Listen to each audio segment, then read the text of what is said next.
ಸರ್ಕಾರದ ಮಹತ್ವಾಕಾಂಕ್ಷಿ ಶಕ್ತಿ ಯೋಜನೆಗೆ ಎಳ್ಳು ನೀರು ಬಿಡೋದಕ್ಕೆ ಯಾವ ವಿರೋಧ ಪಕ್ಷನೂ ಬೇಕಾಗಿಲ್ಲ. KSRTC ಡಿಪೋ ಮ್ಯಾನೇಜರ್, KSRTC ಸಿಬ್ಬಂದಿಗಳೇ ಸಾಕು. ಈ ಮಾತು ಹೇಳ್ತಿರೋ ಕಾರಣ ಏನು ಗೊತ್ತಾ?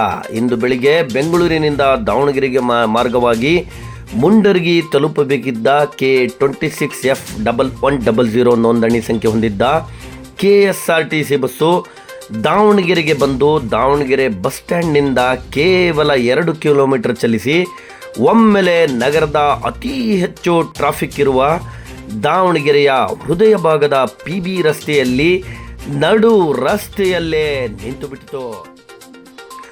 ಒಂದು ಹೆಜ್ಜೆಯೂ ಮುಂದಕ್ಕೆ ಚಲಿಸದಂತೆ ನಿಂತ ಬಸ್ಸಿನ ಪ್ರಯಾಣಿಕರು ಹೈರಾಣಾಗಿ ಬೇರೆ ಬಸ್ಸಿನಲ್ಲೇನೋ ಪ್ರಯಾಣ ಬೆಳೆಸಿದ್ರು. ಆದರೆ ಬೆಳಿಗ್ಗೆ 11 ಗಂಟೆಗೆ ನಡು ರಸ್ತೆಯಲ್ಲೇ ನಿಂತ ಬಸ್ಸು ದಿನವಿಡೀ ಸಂಚಾರಕ್ಕೆ ತಡೆಯೊಡ್ಡುತ್ತಾ ಅಪಾಯಕ್ಕೆ ಆಹ್ವಾನ ನೀಡುತ್ತಲೇ ನಿಂತರೂ ಸಹ ಆ ಬಸ್ಸನ್ನು ಸರಿಪಡಿಸಲು KSRTC ಡಿಪೋದಿಂದ ಮೆಕ್ಯಾನಿಕ್ ಆಗಲಿ ಅಥವಾ ಟ್ರಾಫಿಕ್ ಸಂಚಾರಕ್ಕೆ ರಸ್ತೆಯ ಮಧ್ಯದಲ್ಲೇ ಅಡ್ಡಗೋಡೆಯಂತೆ ನಿಂತ ಬಸ್ಸನ್ನು ತೆಗೆಸಲು ಟ್ರಾಫಿಕ್ ಪೊಲೀಸರಾಗಲಿ ಬರಲೇ ಇಲ್ಲ.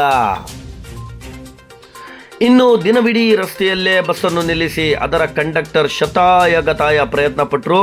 ಸ್ಥಳೀಯ ದಾವಣಗೆರೆ ಡಿಪೋ ಅಧಿಕಾರಿಗಳಿಗೆ ಕರೆ ಮಾಡಿ ಸುಸ್ತಾದರೂ ಯಾರೂ ಬರಲೇ ಇಲ್ಲ.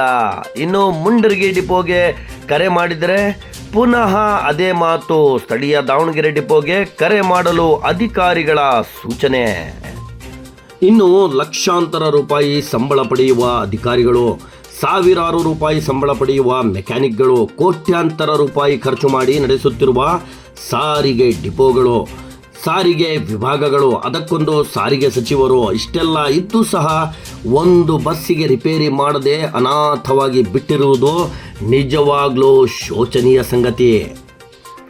ಕೊನೆಗೆ ಅನಾಥವಾಗಿ ನಿಂತಿದ್ದ ಬಸ್ಸನ್ನು ಸ್ಥಳೀಯ ಸಾರ್ವಜನಿಕರು ಸೇರಿ ಮೆಕ್ಯಾನಿಕ್ ಒಬ್ಬರನ್ನು ಕರೆಸಿ ಬಸ್ಸನ್ನು ಬದಿಗೆ ತಳ್ಳಿಸಿದ್ದಾರೆ. ಇನ್ನು KSRTC ಬಸ್ಸುಗಳಿಂದ ಬರುವ ಆದಾಯದಲ್ಲೇ ಸಂಬಳ ಪಡೆಯುವ ಅಧಿಕಾರಿಗಳ ನಿರ್ಲಕ್ಷ್ಯಕ್ಕೆ ಸಾರ್ವಜನಿಕರು ಪ್ರಶ್ನಿಸುತ್ತಿದ್ದುದು ಕಂಡುಬಂತು. ಇನ್ನು ಒಂದಿಡೀ ಬಸ್ಸನ್ನೇ ತಮ್ಮದಲ್ಲ ಎನ್ನುವ ಹಾಗೆ ನಡೆದುಕೊಂಡ ನಿರ್ಲಕ್ಷ್ಯ ಅಧಿಕಾರಿಗಳ ವಿರುದ್ಧ ಮಾನ್ಯ ಸಾರಿಗೆ ಸಚಿವರು ಕ್ರಮ ಕೈಗೊಳ್ಳುವರೆ ಕಾದು ನೋಡಬೇಕಾಗಿದೆ. ಯಾವನ ಸಾಯಿಲಿ ಸತ್ ಮೇಲೆ ದೊಡ್ಡದಲ್ಲ.